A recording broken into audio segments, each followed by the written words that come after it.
The most amusing narrative heading into CJ Stroud's second year. What the heck does it even mean? Let's try to get to the bottom of it in another edition of The Locker Room. Hey, locker room. Yeah, we in the locker room. Texas talk. Yeah, you know what we about to do. Localize every angle is what we really do. So this is one of the things that I hear most when talking about CJ Stroud. And this is usually the people that are skeptical about CJ Stroud. It is The Locker Room, number one source for Texans digital content. I'm Landry Locker. You can see me, hear me throughout the season right here. And we're approaching the start of the Texans season. And I cannot wait to see how this thing goes. And that's going to rest on the face of the franchise, CJ Stroud. A lot of reason for optimism. The Texans have added weapons. They've added a new running back in Joe Mixon. They've added a new wide receiver in Stephon Diggs. The offensive line, don't know how good it's going to be, but probably going to be more healthy, knock on wood, than last season. And CJ Stroud seems to be the type of guy that is willing and able to put in the necessary work to be as good as he can be. But there is a narrative going around that you hear quite often, and it's the coaches are going to have more film on CJ Stroud. And this is not a straw man argument. Let's just go to good old X. X is always a reliable source for what people are saying, right? I typed in on X, CJ Stroud defenses film. Let CJ play well with defenses having an offseason of film to adjust to him. Let him play well in the postseason 2 straight years, blah, blah, blah. I think what you said about CJ Stroud's love for the game, his dedication to watching film and learning defenses is the piece that ultimately will be there. QBs in their first year can excel with support, but after that, every team they play will have film on them. And you hear this throughout the whole offseason, and that's usually the pushback, and that's usually the skepticism when it comes to CJ Stroud. My question is, what the hell does that even mean?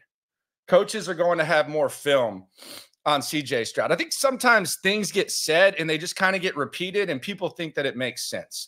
Look, if this were a gimmicky thing, like if we're going back to RG3 in Washington, and I know injuries came into account, but if we're talking about an offense that we really haven't seen much at the NFL level, I could understand that. If we're talking about Chip Kelly's first year in Philadelphia, where he's playing extra fast, kind of surprises the league, and then you figure it out, I can understand that. We see it in college football where a team that runs like a wishbone offense, maybe I'm dating myself, they're dominant, and then as soon as you have a month to prepare for them in a bowl game, they end up getting just completely wiped away. We see that.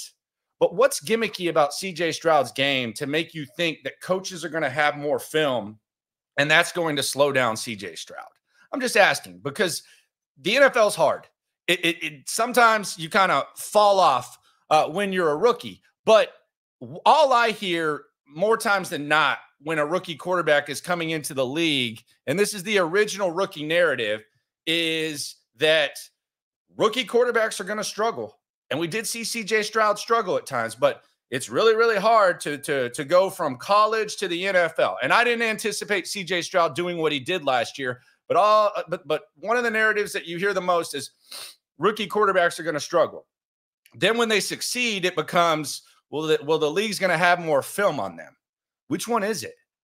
Because CJ Stroud, tell me what's gimmicky about sitting back in the pocket and doing what CJ Stroud does. Tell me what's gimmicky about extending plays. Tell me what's gimmicky about having a historic amount of injuries on the offensive line and still being able to produce. Tell me what's gimmicky about losing the number 2 wide receiver on your squad and one of the best rookie receivers and still being able to win games. Tell me what's gimmicky about that. Furthermore, coordinators get fired every year. Yes, when they have to face, when the Texans have to face Steve Spagnuolo in the Kansas City Chiefs, there's a chance that he's going to scheme them up and he's going to know what the hell he's doing. But this notion that all 32 defensive coordinators in the NFL are Bill Belichick in his prime or something like that, I think it's strange. So this notion that CJ Stroud, they're going to have more film on him, I think it's just something that people say and then they repeat and they think that it sounds smart, so they just keep saying it. I don't think it has substance in the CJ Stroud situation. And the other thing is, if CJ Stroud struggles this year, there can be other reasons. But the people who say this are going to point to it and say, well, you know, they had more film on him. I don't get it. Not in this situation. I think there's situations where it can be a thing. I just don't think it's a thing here. John McClain, the great John McClain, friend of the show, he asked Bobby Slowick about this. John McClain likes to push these. No, I'm just kidding. But this was John McClain talking to CJ Stroud's offensive coordinator, Bobby Slowick, about this film narrative. And here's what CJ Stroud's second year. By the way, Bobby Slowick's going to be a little bit more further along, and he's going to have more film on the defenses. But here's Bobby Slowick talking about that notion. You talked to CJ about defensive coaches are studying you, your offense, what he did last year, and anticipating doing a better job against y'all this year. How do you counteract that? Yeah, we're always talking about it kind of goes back to owning, commanding, and operating. We really embrace in that room specifically, not just understanding the offense, but understanding defense. We talk about it a lot. You know, what's a defense do? How do they play quarters? Talk about specific techniques. And then what's our defense do? How's another team play that quarters? And then he spends time with Burke. He spends time with D'Amico. He makes sure he soaks in information from defensive coaches to hear their side. And that really, once you get that knowledge, once you get that foundation, that really is what enables us to go play against whatever the defense does, regardless of how they adjust us. It's inevitable. They're going to make changes from what they did last year. There's things we were really good at that may not present the same way this year. And that's our job to evolve and to continue to grow. And that's the point. It works both ways. The more film narrative, it works both ways. So they're going to have more film. They're going to have to adjust. Obviously, you're not going to do the exact same thing. But again, it's not gimmicky.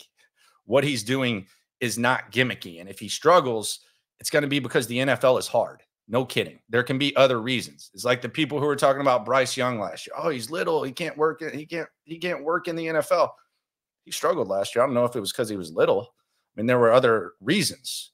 But this narrative, it makes no sense in this situation. I think in some situations, it might make sense. But you hear about rookie quarterbacks struggling, and then when a rookie quarterback goes out there and does his thing, all of a sudden it becomes, well, they're going to have more film on him. I don't know what the hell that means. There's a lot of things that are said that make sense, that are just repeated time after time after time, and sometimes they make sense. No kidding, they're going to have more film. He's going to have more film on them.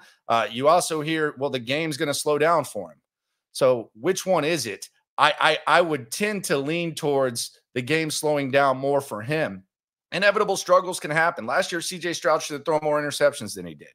A couple of times the defense was unable to capitalize on it. Texans probably could have lost more games than they did. A couple of times the ball bounced their way. Could say the opposite as well.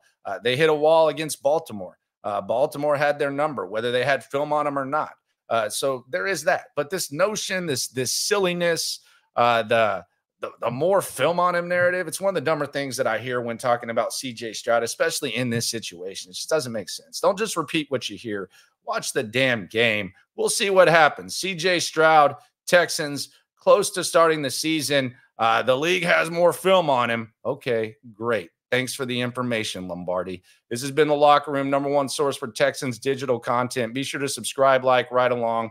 And always remember, when it comes to this Texan stuff, we're all in it together. Every angle's what we really do. We the source, we the pulse of the city too. Landlocked, got the game in the headlock.